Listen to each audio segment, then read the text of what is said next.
This is something I was thinking about the holidays as an airline pilot. I hate bidding around the holidays. It's the worst because, dude, your whole life has to revolve around what day of the week Christmas is on. Oh, yeah. And, it just screws everything up. Right. It makes it because if it's Christmas is on a Wednesday, you've got to bid a crappy line all month to just... You have to get that because you can't trade it like at ours. You can't trade it like I do with everything. Yeah. I mean, with another pilot, but it's just miserable. What day is I should know this. What day is Christmas this year? I think it's a Thursday.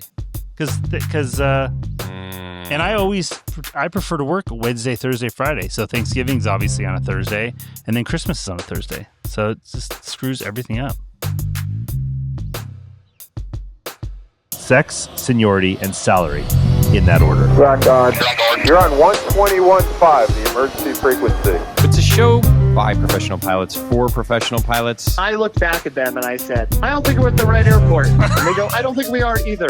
Each episode, we bring you fascinating conversations with industry experts. I think I should be a go-to on how to deal with 63, 64-year-old men. You're going to chase it like a dog chasing a school bus. But we're not just about the serious stuff. We're here to have fun. Currently on an overnight in Orlando, and this is by far hell. This is the worst place on earth. It's the whole thing. The 21.5 Professional Pilots Podcast is your destination for everything aviation, whether you're cruising in the flight levels or just starting your journey. City to city, coast to coast, around the world, it's the 21.5 show. A PM edition. We're working PMs, Max. Your favorite. Oof, yeah. It's not my phenotype, but here we are. That's okay. We will survive. Welcome to the show. It is the show for professional pilots, hosted by two professional pilots. If you're new here, welcome. My name is Dylan, professional pilot in business aviation, joined by my colleague, friend, and companion in the skies, Maxwell. Hello. Hello. Well, we've taken 2 weeks off.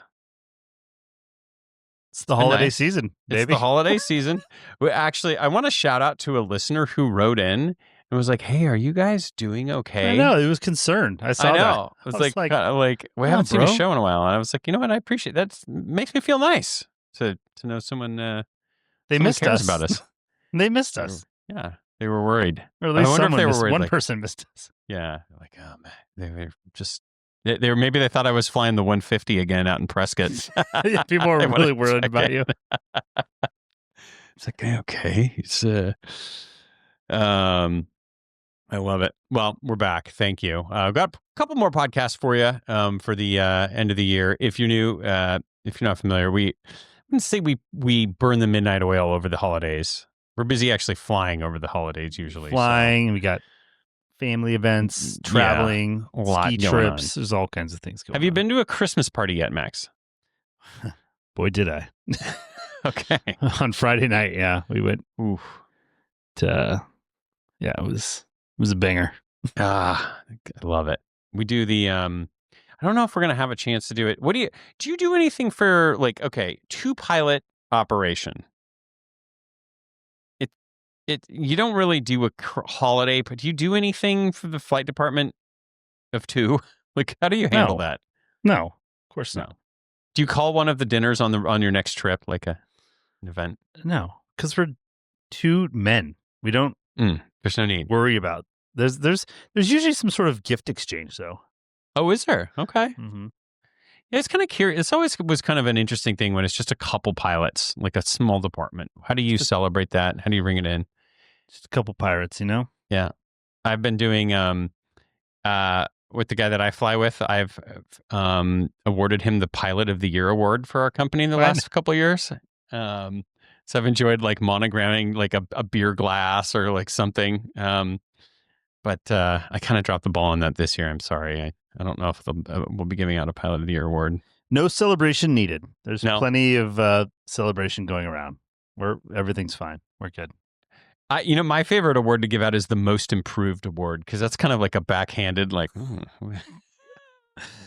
we celebrate by not working. Okay, which is the the greatest gift of all, the gift that keeps on greatest giving. gift of all is the fact that nobody wants to go anywhere during the holidays in our operation, which is... Let's talk for a minute, because it is the holidays, and we know a lot of people listen to this when they're commuting, or maybe they're at work and they're not with their loved ones.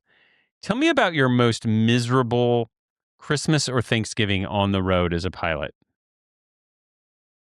Well, God, what was that thing? I'm trying to remember. I don't think I've had even in Southwest one time. I remember I was in when I couldn't hold it off. I was in Palm Springs for Thanksgiving, and my wife came out and brought the kids out, and we made the best of it, and it was cool because sometimes those experiences, similar to non-revenue travel, sometimes it's more of an adventure, and it's one of those things that hey, do you remember Thanksgiving when you were 13 or whatever? Yeah, I don't remember that. Nobody does. But do you remember the time you guys came and met Dad in Palm Springs for Thanksgiving? And then everyone remembers that. So Yes. I think sometimes, and that's what we said. Was I talking to you about this or what? I don't know. When we came back from Hawaii during spring break, which was totally irresponsible to non-rev, obviously, right? I remember that. And we came into LA Sunday night, and my wife's like, "We're gonna have to pull an all-nighter." I'm like, "What?" She's like, "Yeah, we're gonna have to drive all night. We're gonna fly into LA and we're gonna rent a car." And I'm like, "I cannot do that. I will kill us. There's 0% chance. Not because you'll be angry, because you won't be able to stay awake. Yeah, I won't be able to stay awake. Exactly. And she's like, "I can do it." I'm like, "All right, I trust you." And she did. If you remember I remember we got home, kids ran in, took a shower, changed, and we were back out the door and dropped them off at school. And they wrecked out. We were even out of the airport by the time they were sleeping. So they were asleep. Last time you pulled an all-nighter was when you were trying to rescue the Murphy moose, and you started hallucinating, and you thought it was snowing. Oh and my God, yeah. So don't let Max drive after about 1 a.m. Put him away. Mm-mm. It was funny. It was funny because I was thinking of a different story of just a regular crappy holiday story, but on the road. But it reminded me of another story. So Thanksgiving a few years ago at my old job, they said, hey, they're a big Dallas Cowboys fans, so they wanted to go. Dallas Cowboys always play on Thanksgiving in Dallas, so they wanted to go to the game. So they said, hey, would you guys be willing to go over Thanksgiving? And to the pilots, you can take your families on the plane with us. So Dallas and Thanksgiving, okay. So did that, and we ended up staying at the Gaylord, which is pretty cool if anyone's ever stayed there. And they have it all decked out in the Christmas stuff, and so it was the same thing. It'll be a memory for our family of being on the road for Thanksgiving, and so it was cool. But what was crazy is if anyone's not been to the Gaylord, one of the Gaylord resorts, they have this, it's like an indoor atrium, right? With all these plants and beautiful, waterfalls and walkways. It's this whole thing. So the morning we're leaving, my youngest son wakes up and he's like, I can't breathe. And he was having some type of reaction to one of the plants or something. And he was really struggling to breathe. And we're getting ready to walk out the door to the flight. And I'm like, oh my gosh, what am I going to do here? I've got to go to work. My wife's in a town without a car. My kid's or is she going to have to take him to the hospital? It was an extremely memorable time. Fortunately, we put him in the steam shower, and by the time he got outside, he was fine, but it's a little scary. So it's definitely a memorable Thanksgiving trip for sure. The story I was going to tell of this was my first year as a captain at Eagle on reserve in Christmas, and that was just misery. So, I do remember though Thanksgiving at Eagle. It was, I guess it was the day before Thanksgiving, which is always the busiest travel day of the year. They say, right? And this freaking massive blizzard just hammered O'Hare. And all night, right? So we go to fly in there early morning kickoff flight at the regional to the hub, and it's just it is an absolute war zone. I remember I go up in the terminal and my cell phone wouldn't even work because there were so many people in concentrate. And I popped up there, it was just a sea of people. I was like, oh my God. And the airport, the DI, everything was delayed. The de-ice was a mess. There was snow everywhere. And I was like, and it was an absolute disaster. So I don't know why that always sticks in my mind, but that one was ugly. Yeah, see, those are the memories. You don't remember the time where we just had a really nice family Thanksgiving and everyone was there. For all the junior people, just roll with it. Don't fight it. It is what it is. Embrace it. Hopefully the loads are pretty reasonable typically on the holidays. So yeah, right. Bring your family out. Chinese food on Christmas usually is the go-to. I've found. Rah, rah, rah, rah. Yeah, exactly. But yeah, exactly. You roll with it. You make the best of it, and hopefully you're with a crew that everyone can go out together and just at least enjoy a nice meal or something. Good news is Starbucks has brought back the eggnog latte this year. There you go. That's that helps typically. That helps. But listen, we get it. Being away from your family on the road. Worst part of the job. It is the worst part of the job. Hang in there. Better days ahead. Still going to be gone a lot. Yeah. But still going to be gone. Hopefully it'll be during the week, typically. Wednesdays through Fridays. Exactly. All right. What do we got? Let's go. Let's get to. One thing. I actually did see an email that came in. I was skipping a little bit ahead, but when I was talking about the my experiences on reserve at the regional at the Cumberland stop, I was talking about in Chicago, and our boy Kamal from college wrote in, and which was quite impressive because he knew the names of both the bar and the Chinese place. He writes in, he goes, good times. China Kitchen, Cabana Lounge. I would have never guessed that in a million years. So Cabana Lounge was the name of the blue collar bar. The blue collar bar. Yeah, where all my homies that worked for the city were. And then the China Kitchen. Was Kamal in the same crash pad as you guys? He wasn't in the same one. He was just there was a cluster of them in that area. Yeah. So it's Cabana. What was it called? Cabana Lounge? Cabana Lounge and the China Kitchen. Unbelievable. Oh, wait. I couldn't remember that, dude. It is still open. Is it really? Yep. And the China Kitchen is right next to it. Yeah. It's open tonight. It closes at 2. If you're listening, you get over there. Get down there quickly. It looks like, and Saturdays it's open till 3 a.m. The Szechuan shrimp, I remember, was just delightful. I think that's a number 14 add fish sauce. Wow. That's amazing, Kamal. Shout out. I know. Spectacular. Great memory. Any GA action for you recently over the holidays? Yeah, my father, I've taken my father-in-law flying before, but one other time in the Cub, it was kind of a short deal. So I've been meaning to take him. So we went on just a Wednesday or whatever, and I took him on a big Arizona backcountry roundup. We landed at 4 different backcountry airstrips, dropped into Payson for the chicken fried steak. It's like a rite of passage. Oh. It was really fun, actually. Did you do a pie too? I did not. No, that's too much. Yeah, it's one or the other. You can't. You can't have the double. But I did take him on I sent him a history assignment to read, and then I did take him on the hike to the historical start of the Pleasant Valley Wars in the Pleasant Valley of Arizona, where I took you. Remember?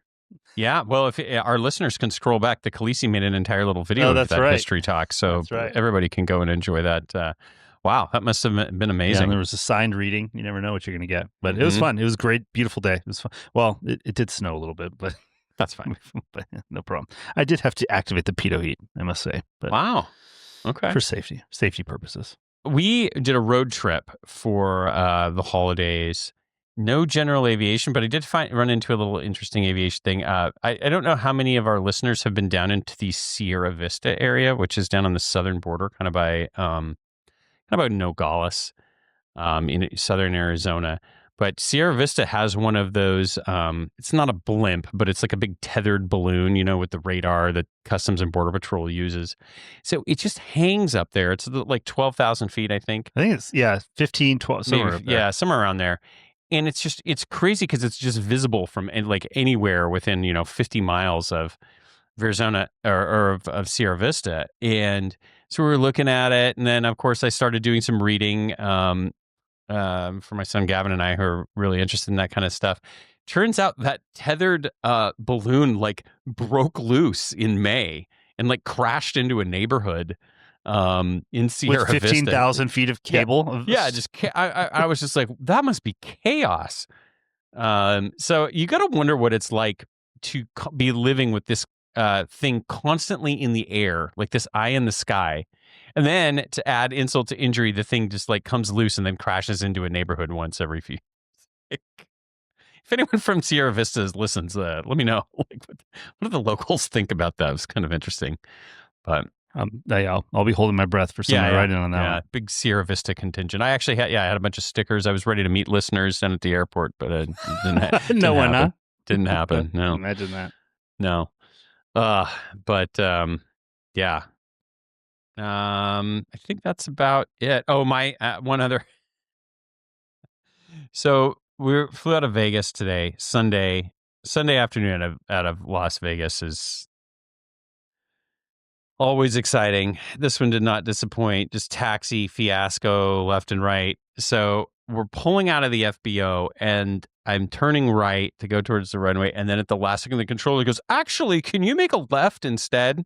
And it was like just enough time to be able to make like almost a 180-degree turn on the taxiway. So I'm already going, my boss is probably sitting in the back going, does this guy even know where he's going? And they send us around and we get there and then they said there's a delay for Scottsdale. And he made us just do an entire lap, a circle. We taxied in an entire like 3/4 of a mile circle right back to where we were just to like clear out traffic. I just gotta wonder what the people in the back are thinking. But I'm like, they probably don't recognize that we're just going in a big circle, to clear the way. But just got me thinking like, man, what you didn't address fiasco. This situation? I did after it stopped, but this was a gamble.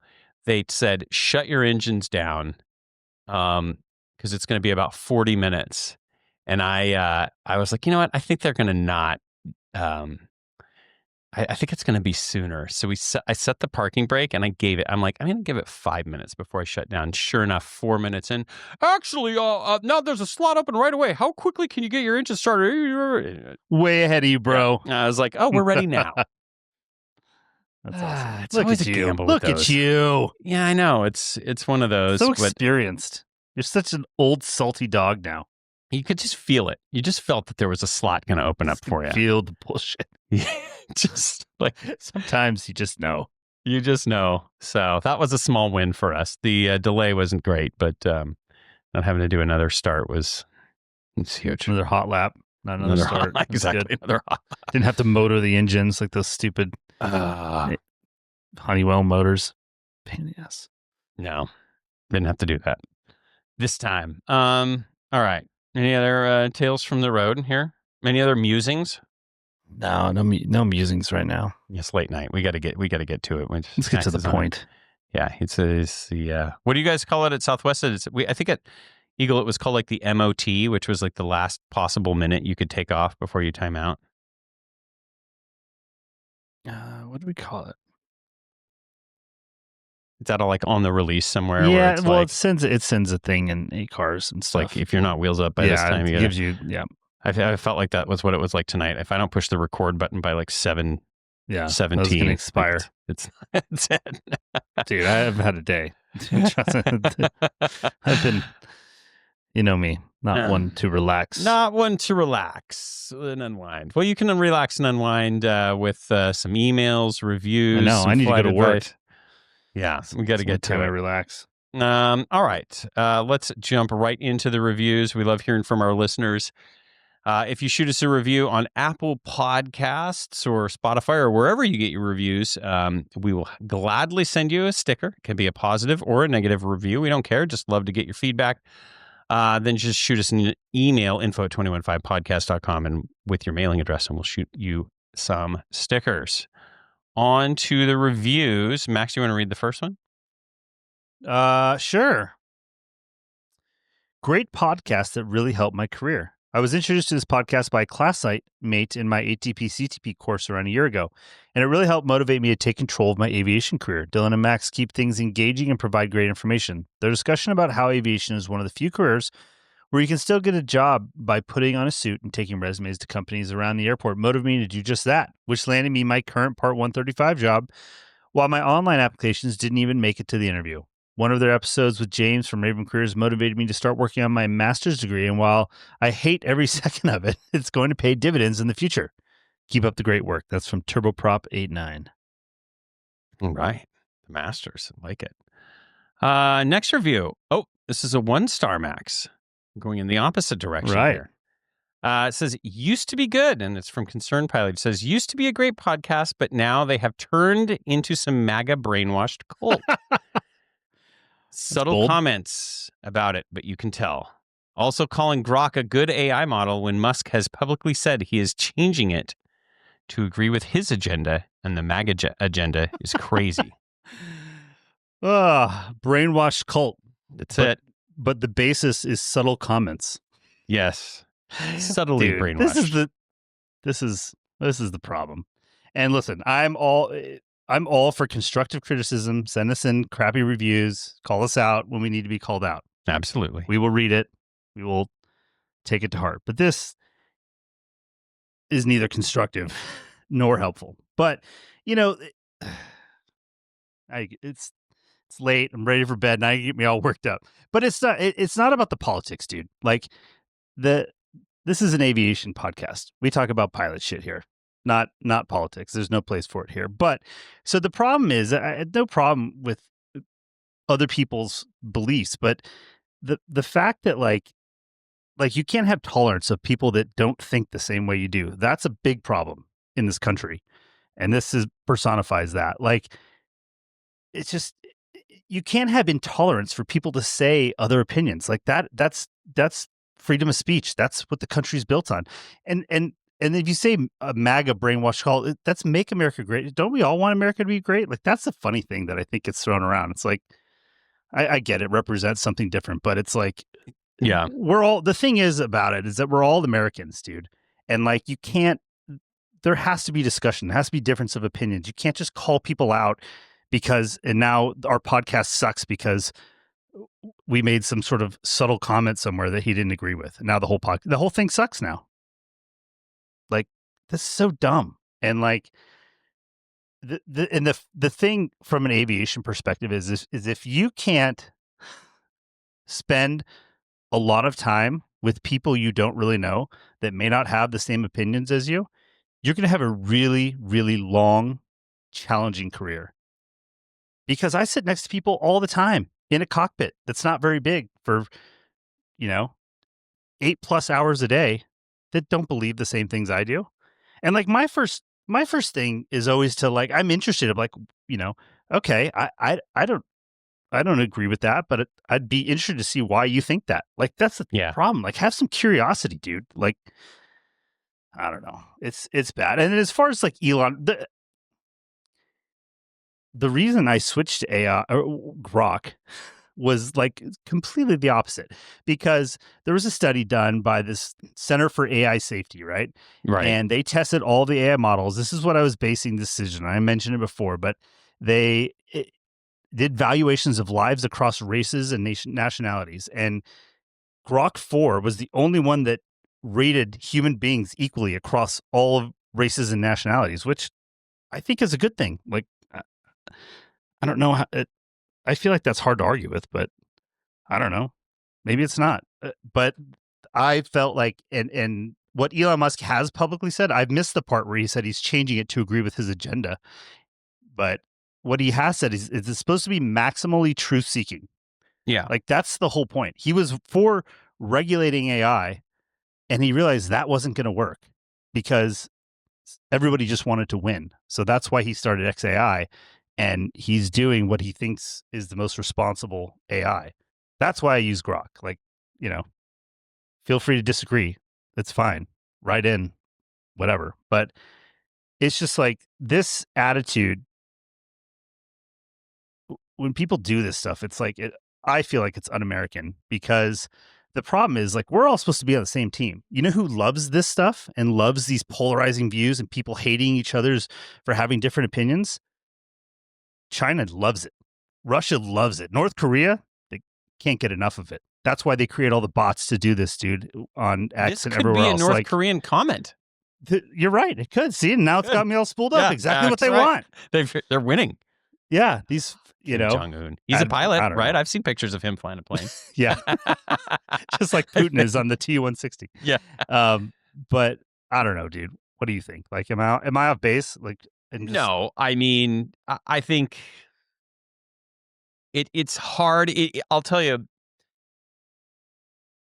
it's interesting because Elon.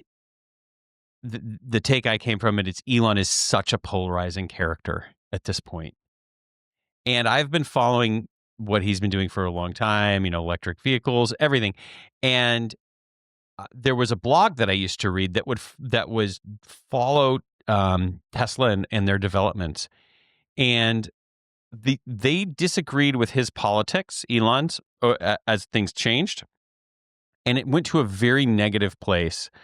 And it started to be like everything that he did was bad. And it's just interesting that we're getting to a place where we're polarized, where it's like the politics of a CEO now make it like, well, we can't use his product because I don't agree with we can't drive his electric cars. Because and it just seems to me like that path is just not productive at all. And like that's the head scratcher to me. Now, that's the thing, dude. But that's the thing is you can't hate people because their opinion differs from you, unless it's like, obviously, there are exceptions to the rule, like, Hitler's opinions that could give, you reason to be pretty upset. But people just disagreeing with general ideas, that's okay. Like, you can't incite violence because of that. You can't murder people because of that. Like, you can't, that does nothing but hurt the whole of the country, But, I just say that my observation is I hear more and more about pilots, especially flying with, really struggling when they don't agree politically with the other pilot, especially in like a smaller one where they're flying the same, all together all the time. And that just does, it is disappointing. Like, it makes me sad because I feel like that's not something that probably, I feel like 20 years ago, that wasn't as big of an issue. No, you've talked about it. Now, if you're professional, that's like one of the things that's off limits. You don't talk about politics in the cockpit just because of the propensity to cause problems. Yeah. So you just don't talk about it now, which also that's in my view, that's a shame. Like, that's you're stopping the learning and the discussion because we can't just have a discussion anymore, because nobody can disagree. And that's too bad. Like, that wasn't the point of free speech. It's funny because I know you don't follow sports a lot, but I think one of the things that people are attracted to about sports is you can have an opinion, a really strong opinion, and you can argue that opinion. And it's like fun to argue that with somebody who disagrees, right?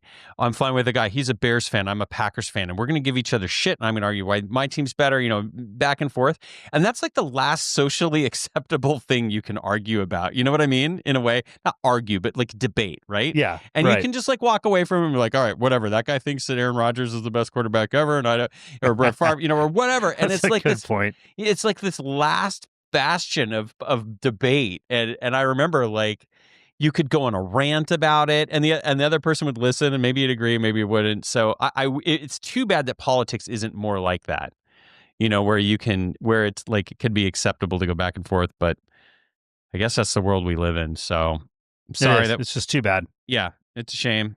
Sorry, we are a brainwashed cult. Like, I suppose it's sounding like the nighttime is the right time. I'm making a batch of Kool-Aid for you now. The Kool-Aid is here. I'm sorry that we use grok sometimes. Don't apologize, but it's fine. It's fine. I forgive you. It was actually hilarious. I used all three of them side by side by side. That is a good practice every once in a while. Do Absolutely. the same I prompt do that in three and start to form your own opinions about what the answers are, and you'll see.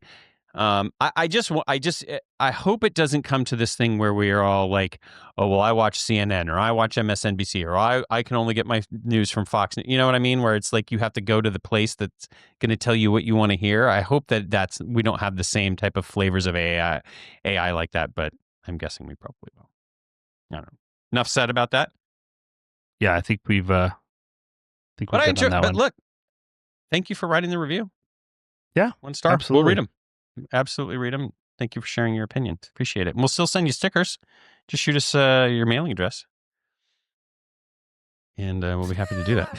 He probably won't. Yeah, I'll be slapping those on his water bottle right away. Yeah, right away. I mean, before, when we used to be good. Yeah. Maybe. But now, Maybe. we're no good anymore. We suck. All right. Enough of the reviews. On to the mailbag. Fairly advice-free mailbag. As we mentioned, we're trying to steer away from doing more advice stuff in the mailbag, and it's going to be more topical stuff. We're doing our best. Bear with us. The mailbag is, of course, brought to you by our friends at Advanced Aircrew Academy. Max, would you like Reggie to do the read, or would you like to do the admin today? Give it to Reggie. Give it to the pros. Reg, are you ready? Here we go. This episode is brought to you by Advanced Aircrew Academy, the online training that somehow manages to make required learning feel not painful. Today we're highlighting their human factors and fatigue management module, which is perfect because half of you are listening to this at 4 a.m. on day 6 of a 7-day rotation, pretending you're rested. Advanced Aircrew Academy breaks down real-world fatigue traps, decision-making under pressure, and why your brain at 3 a.m. is basically running on potato mode. And for the flight department managers out there, their tracking tools turn compliance from a nightmare into 2 clicks. No spreadsheets, no chasing pilots for certificates, no existential dread. So stay sharp, stay safe, and stop relying on coffee and hope. Check out Advanced Aircrew Academy, where smart crews get even smarter. Oh, that's fitting for our discussion for you. I can't top that. It's good. All right. On to the mailbag. First email says, "Hi, Dylan and Max. Great podcast with Chris." This is for Dr. Chris Broyhill. "I was fortunate to have been asked by FlightSafety to beta test the 4 modules. Oh, this is for the specialty training, the go, no-go, energy management, upset recovery, and CRM of the Master Aviator program that was first developed for the G450 and 550. At that time, I had been flying and training on Gulfstreams for close to 40 years. I was a bit skeptical and tried to go in with an open mind. After completing all 4, I was sold. They were some of the best training I have ever had. Each really opened my eyes and actually concerned me that I had been flying as long as I had without those lessons learned in my tool belt. I am sure had I had the training early in my Gulfstream flying, I would have been a better overall pilot. With the energy management, my landings might have been better than just by luck. I did think that FSI failed the clients by not including the basic premises throughout the training." And that's from Rick. Interesting. You guys have mentioned the Shorts 360 several times in the last episodes. You may want to consider that your plane envy has become embarrassing. I've been flying the Shorts out of San Juan for the past 2.5 years. It's great to fly, even if you don't like autopilots, air conditioning, or glass panel displays. If you're ever in SJU and would like an immersion in the Shorts experience, let me know. And that's from Dean. Dean wants to immerse you in his shorts. Where's he going in that thing? In San Juan? Like, it's obviously got to be island hopping, right? Yeah. Sounds cool. Thank you, Dean. That would be an adventure. You've never been in one, have you? No. Mm-mm. Yeah. This is why we did the show, Max, for these types of opportunities. All right. Ooh, a follow-up from an advice. I like these. Update on my adventure. If you remember, I'm a 55-year-old just starting out in this career, was considering 121 or 135, had concerns in how to choose. You both recommended 135 and recommended I contact Raven. I did contact Raven. They are great. Whole team helped. Well, just finished my ATP and type rating for a very large 135 operation and am now on IOE. The type rating was one of the most difficult things I have done and definitely the most difficult part so far in aviation. The company I am with is considered the best for their training, but this is because there is a very high standard. I am very lucky to have the position and support that I have from both the company and my family. I worked hard for this, but there was some luck involved. So I'm on my way, and I'm proof that an older person can get this done and that there are people hiring. And that's from Michael. Yeah. Get it, Michael. Right. That's awesome, dude. Love to hear that, Michael. Put that in the win column for Eagle Careers, hopefully. Full send. I like it. I wonder what airplane. He said a Lear, didn't he? Okay. I'm not sure. Lear. No, I don't think a very large 135 is operating a Lear. Where did I get Lear from? All right. I was hoping it was a Lear. Hoping it was a Lear. NetJets is now selling shares of the Lear 23. They're bringing it back. A little oversubscribed for the holidays. Oh, now I'll read this one because I forgot to paste in the the context here. The subject of the email said disc golf. Oh, it said such a killer on the road pastime. Cheap to start, cheap to play, easy to pack, bare minimum of snobbery. That is all from Mike. It's very true. you know Mike. what else I think is good is I'm trying to figure out is You'll need to unlock your iPhone first. what are you trying to do over there? I don't know. That was not grok. I'm trying to figure out. I think pickleball would be a great on road Mhm. thing to do because it's easy to pack, right? You could just throw yeah. a paddle in your, and then there's the whole thing at all there's courts everywhere now, Yeah, and all these yeah, public parts and stuff. You just put your paddle up on the fence, and when your turn comes up, and go play. It's fun. Just get out amongst the people. What about now? I got a question for you. As I know you're starting to play pickleball more. What about padel? Have you heard much about this? I know nothing about this. I don't even know what that means. It's one guy was calling it padel or paddle, but it's sort of like a mix of tennis and racquetball. Where would you play that? No, the special courts they have, and then there's like a wall behind you, so you can like play the ball off the wall behind you and stuff. I don't know. I got to look into that a little bit. I think the point is though that pickleball has gone nuts, and it's very widespread, so it should be fairly easy to find somewhere to play. Yep, 100%. Good call. All right, better than sitting at the bar all day. That's exactly right. Exactly right. All right, I'll let you read the next one. Greetings. I started listening to your show. I love it, in parentheses, because my son is a student pilot and I wanted to hear more about his journey in the airline industry. He is on tap to become a CFI by next summer.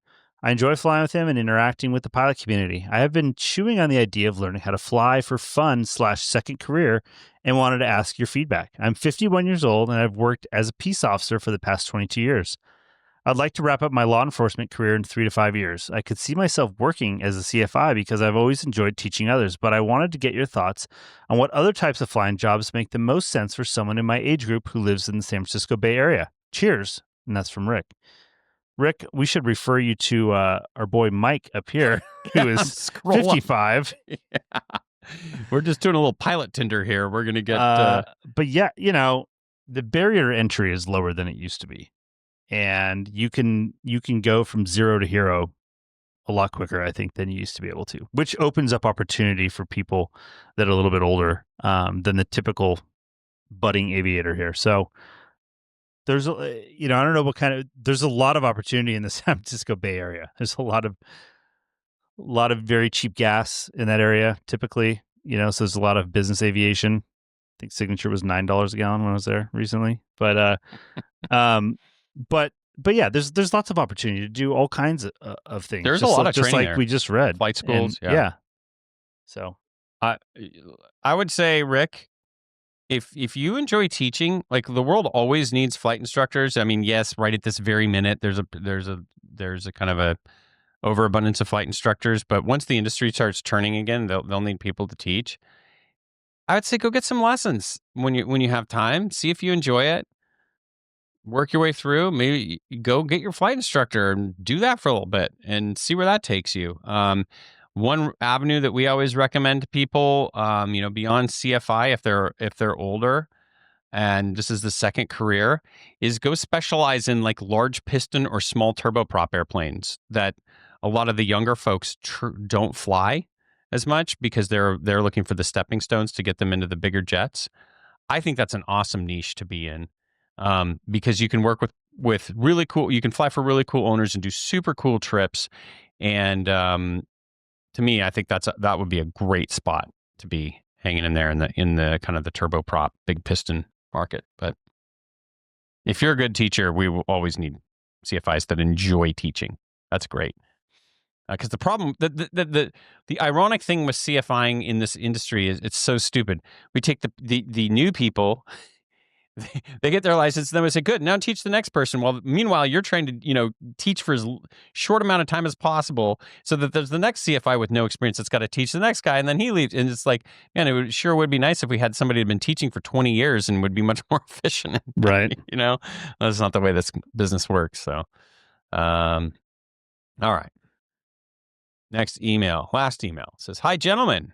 On a recent episode, you were talking about uploading airplane manuals to ChatGPT.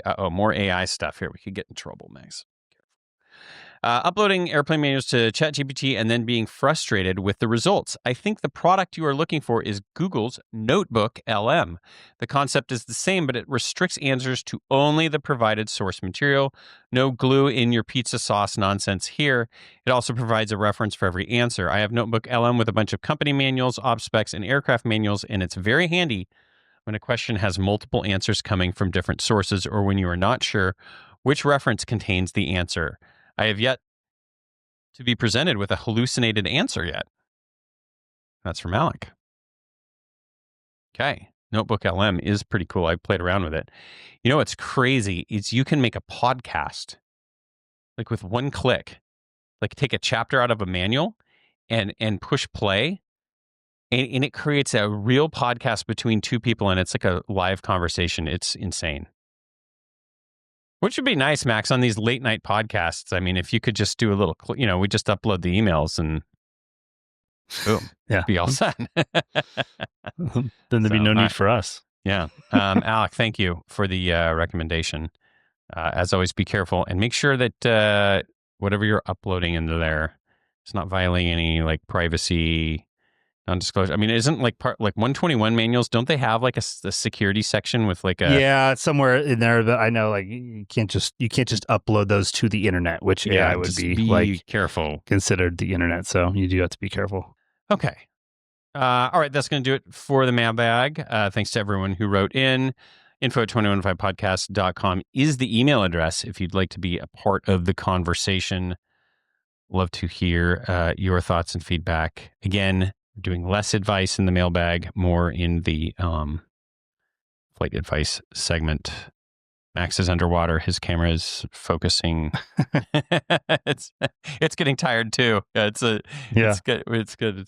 The signs are here. Wrap this up. That's what it's saying. All right. Oh yeah, I forgot, Max. We've got to play our new song. Yeah. Careers in the climb and the journey ain't straight. From regionals to fractionals, it's never too late. Maybe you're burned out, maybe just lost sight. We'll help you level up and set that glide right. We've seen busted check rides, busted hearts too, but it's all pilot life and we've been there, dude. So tune in, drop a line, let's clear the ice. We'll keep it real. Welcome to Flight Advice. Harvey Watt got your back when you're down for the count. Life, health, disability, that's what they're about. From medicals to claims, they'll set you right. Keeping pilots protected day and night. So ride in your story, don't think twice. We got your 6. It's Flight Advice. Here we go. Spectacular. Not grok. That is a tough act. The opening is a tough act to follow. Yeah. It's a banger. All right. It says, hey, Dylan, Joe, and Roger. Does he mean Roger Reeves? I don't know. My name is Peter, and I'm a 19-year-old CFII currently instructing in Auburn, Alabama. I've been listening to 21.5 for a while now, and I really appreciate how you guys keep it real about the industry. I want to get your thoughts on a career decision I'm facing. Right now, I have about 600 total time, 500 PIC, and 22 multi. I've been offered a full-time pilot position flying an A36 Bonanza based in Destin, Florida, salaried around $60K. It's a solid opportunity, but it's all single-engine flying, and they're looking for someone long-term. If I stay instructing at Auburn, I'll keep logging about 40 hours a month, mostly single-engine, and have a chance to move into multi-engine instruction later. I already have my MEI. I would also have the opportunity to make corporate connections due to the heavy jet traffic at Auburn. My long-term goal is to get into corporate aviation and eventually the airlines once I'm ATP eligible at 21. Given that, I'd Love to hear your perspective. Would it be smarter to stay instructing and build time faster, or take the Bonanza gig for real-world Part 91 experience and networking? Appreciate any insight you guys might have. Love the podcast. It's been a huge motivator for me and keeps me thinking ahead about how to make smart moves early on. Blue skies, and that's from Peter. Peter, it's going to be. I don't think the Bonanza gigs is the right move. Do you? I mean, 40 hours a month. He doesn't tell us how much they're flying in the Bonanza, but you do need multi-time again nowadays, right now. Yeah. Anyway. And so I think leaving to go fly the Bonanza around, which is probably fun. Like, I get it. Maybe you're tired of instructing and all of that, but I think you got to stay flight instructing and keep grinding it out and get the multi-time, right? Yeah, I mean, I read this and I was like, yeah, stay CFI. Now I'm trying to construct in my head the argument for doing the Bonanza. My official answer is CFI, for sure. I'm trying to think of the argument that you could put into the A36. Again, the A36 flying point A to point B, you don't just like cancel right away like you do flight instructor. Oh, we can't do our stalls and slow flights, so we're just going to cancel for weather. Like, he's going to have to make some more decisions based on the capability of the equipment and the weather, and all. So there's good experience in there for sure. Like, yes, but I think when you're trying to move up the ladder here, probably got to stay where you're at. Yeah. Yeah, I agree. Yeah, you could probably make some more real world flying experience. You could get that a little earlier, but I guess the other argument would be like, who is this for? What is this person or company doing? Is there a potential that you could grow with them? Like, is this a company that's just starting out, that's going to be like rapidly growing? You could see a future where they get bigger airplanes. Yeah, or maybe, if they're going to get, the next thing's going to be a King Air. Like, that would be great. I don't know if 600 hours total time though. Yeah, and it's like, and then you could run into insurance roadblocks. So I'm just for argument's sake trying to construct an argument to go. Yeah, I am too, but I think despite our best efforts, it's pretty weak. Yeah, pretty weak argument. It would have to be something with amazing growth potential that they would commit to you. Because the other problem is too, even if that airplane turned into a bigger airplane, insurance, it would be tough for you to get insured on anything. Like if a King Air showed up, it would be really hard for you to be qualified for that. So I would say yes. I'm sure you're licking your lips at being like, I don't have to deal with students anymore and stress about them taking check rides and worry about the thing that always bummed me out about being an instructor was like so much of my livelihood was dependent on other people. I was just like, I would be nice to just worry about my performance, instead of like constantly stressing about students and, oh, no, are they going to get a check? Is the weather going to be, just like 10 million factors that are out of your control. So I do get that. That does get frustrating as an instructor, but I do think you stick it out there and get that 100 multi for sure. So that one was pretty easy, Max. Yeah. Should we do another one? A little softball from Peter. No, we don't want to overdo it. We've already. Okay. That's good. All right, Peter, good luck. Let us know what you do. Check in with us, and we'll be excited to hear about your progress. If you have a quandary that's facing you, we're happy to take a listen, provide our opinions. You can visit our website, 215podcast.com. We have the flight advice form. You can click on, fill out the form. It can be anonymous. You can put as much information as you like to give us background so we can try and give you our thoughts. Thanks to Harvey Watt for their longtime sponsorship of the segment. I think that's it, Max. It's time. The release says this podcast needs to be over by 8:15. Yeah, I'm about to time out. Max is about to time out. We're number 3 for takeoff. It's gonna happen. I gotta get back to my brainwashing and cult-like activity. So I guess that's right. Got a lot to do before I go to bed. That's I it. have a whole group of Grok. people in the other room with masks Grok, on. what should I and- do next? Yeah, Grok. We've started a cult worshiping Grok. We're here to serve you, Grok. Tell us about your agenda.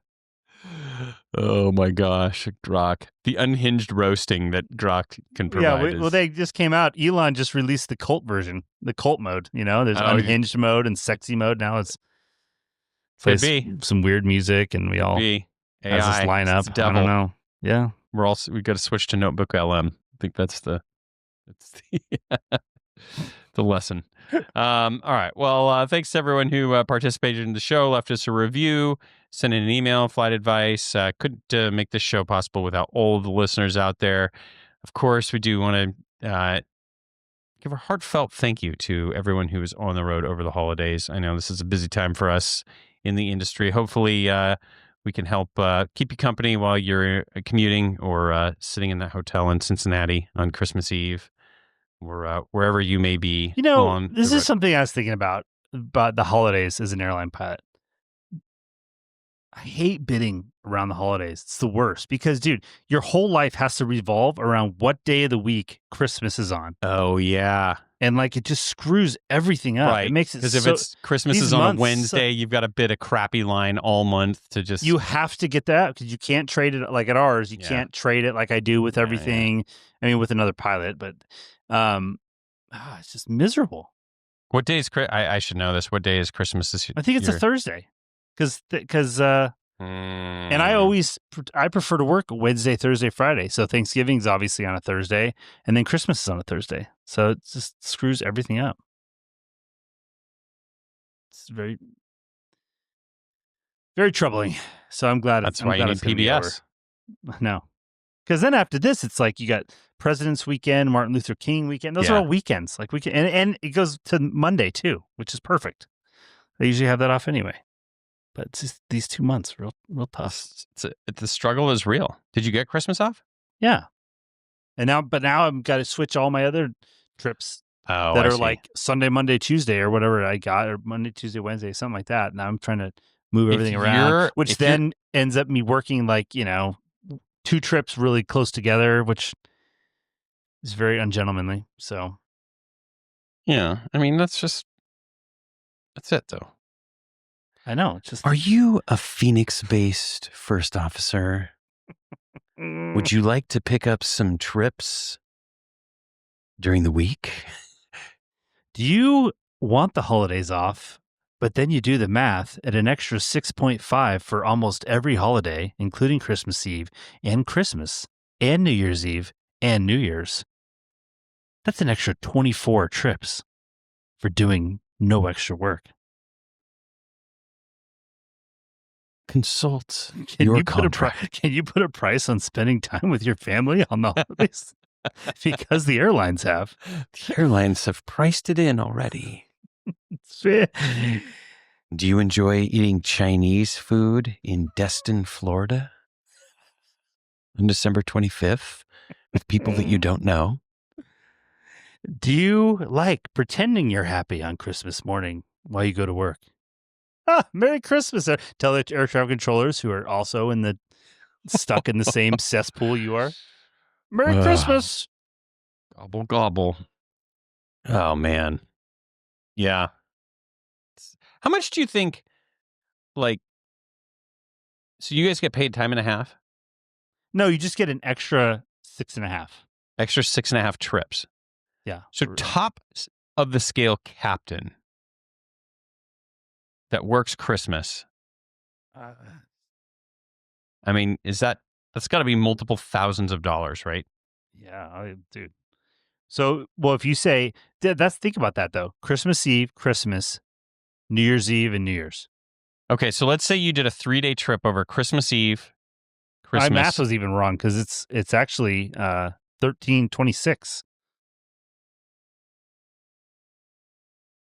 I mean, what would you if someone said, dude, it's over $9,000. Is it? That's just the extra pay. Captain. Yeah. For a 3-day trip. Yes. That would touch Christmas Eve and Christmas. Well, no. That's for and New Year's Eve and New Year's. Okay. So, but I was saying, like, how Because much the thing is, getting New Year's Eve and New Year's off is easy now because people don't really care about that. Like, there's a lot of people that could care less. Yeah. The worst part about flying on New Year's is usually like you have a early morning departure on the 1st, and everyone's, there's fireworks, and you're trying to sleep, and that's the only bummer about New Year's, really. Yeah. Wow, that's a lot of cheese. It's kind of like a Mr. Oh, we didn't even talk about the Mr. Beast video yet. You haven't even watched it yet, have you? With the beach jet? No. Oh, all right. We'll table this. What do you mean? Like, you're not losing your mind, right? Like oh no, that was a Hawker last time. No. There's a new Mr. Beast pilot video. Oh, you're kidding. All right. With beach jets. Yeah. I'm sure you have to everyone will be watch on the that. edge of their seats. We'll save that. That's homework for everybody. You can watch that. Can't wait.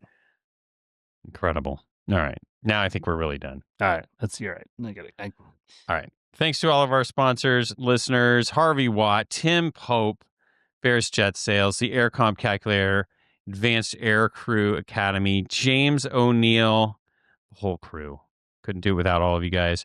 We will be back with another episode before the holidays.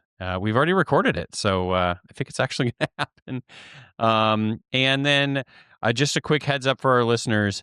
James is going to be doing an episode with us for kind of the 2026 hiring picture to give an update on what things look like. So if you've got specific questions for James, write those in and just put, question for James in the subject. And then we're going to do like a rapid fire questions for him on that episode coming up. So that'll be end of the year, beginning of next year. All right. Until next time, remember, flexibility is the key to bidding around the holidays. See you next time, guys. What? Yeah.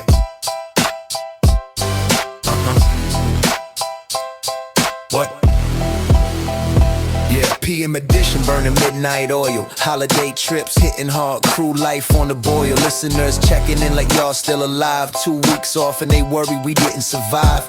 Max at the Christmas party, Dylan on the roam. Gaylord trips, kids wheezing, trying to get home. Thanksgiving chaos at O'Hare that year. Blizzard hit the field, pure ramp warfare. Taxi Fubo on Vegas, boss in the back. AT sends them spinning on a full airport track. Delay on the board, engine shutdown call. Dylan gambles 5 minutes, then wins it all. Pilot of the year, jokes, crash pad law. China kitchen shrimp, cabana lounge floor. And through it all, holidays hit rough. But the 21-5 crew always shows up. Max taking the father-in-law on a Cub back country ride, short strips, pedo heat, Arizona pride. Dylan driving by Sierra Vista, spy balloons tied, reading how one snapped loose and took a wild ride. Then politics erupts from a one-star rant, MAGA accusations, AI slant, cockpit truth. You gotta fly with folks who disagree. No room for culture wars at 390. Just professionalism and VMC. Notebook LM talk, manuals fed the machines. AI podcast making training routines. Disc golf, pickleball, paddle in the mix. CFII advice for career changer picks. Mailbag stack, Rick Dean, Michael the crew. Bonanza, gig 9, multi-time rules, holiday lines. PBS pain, New Year's pay math. Captain Cash flow on that premium day path. And when the episode closes with laughter and light, it's 21-5 keeping pilots upright. It's the frequency, pilots tune in and vibe. 21-5 where the pros come alive. Checklist, jet fuel, the stories that fly. It's the cockpit crew, now let's take it sky high.